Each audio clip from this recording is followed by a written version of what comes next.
Hello everyone, welcome to our channel. బంగాళాఖాతంలో ఏర్పడిన మరొక ఉపరితల ఆవర్తన ద్రోణి తెలుగు రాష్ట్రాల్లో ఎడతెరిపి లేకుండా కురుస్తున్నటువంటి అతి భారీ వర్షాలు ఆగస్టు 14 నుంచి 17 వరకు పలు జిల్లాలకి ఎల్లో అలర్ట్ జారీ. వివరాల్లోకి వెళ్దాం. ఇవాళ రేపు ఏ జిల్లాలో వర్షాలు పడితే తెలుసుకునే ముందు మీరు ఇంకా మన ఛానల్ని సబ్స్క్రైబ్ చేయనట్లయితే వెంటనే సబ్స్క్రైబ్ చేయండి.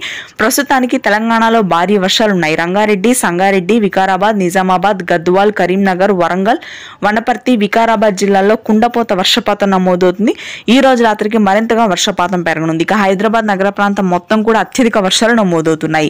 Ameerpet, Jubilee Hills, Shaikpet, Tolichowki, Attapur, Rajendranagar, Nampally, Charminar old city, Malakpet, Himayat Nagar, BN Reddy, Gurramguda, Adibatla, Ghatkesar, Nampally, Chandrayangutta, Mehdipatnam, Golconda ప్రాంతాల్లో ఈ రోజు రేపు కూడా దాదాపుగా 10 సెంటీమీటర్ల రికార్డు స్థాయి వర్షపాతం నమోదవుతుంది. లోతట్టు ప్రదేశాలకి ఎల్లో అలర్ట్ ని జారీ చేసింది. ప్రజలందరూ అప్రమత్తతగా ఉండాలని వాతావరణ కేంద్రం హెచ్చరికలు జారీ చేసింది. ఇక ఆ తర్వాత రాయలసీమ, అదేవిధంగా కోస్తాంధ్ర ప్రాంతాల్లో కూడా వర్షాలు మొదలయ్యాయి. తిరుపతి, చిత్తూరు, శ్రీకాళహస్తి, అదేవిధంగా సత్యసాయి ప్రాంతాల్లో మోస్తరు నుంచి భారీ వర్షపాతం నమోదవుతుంది.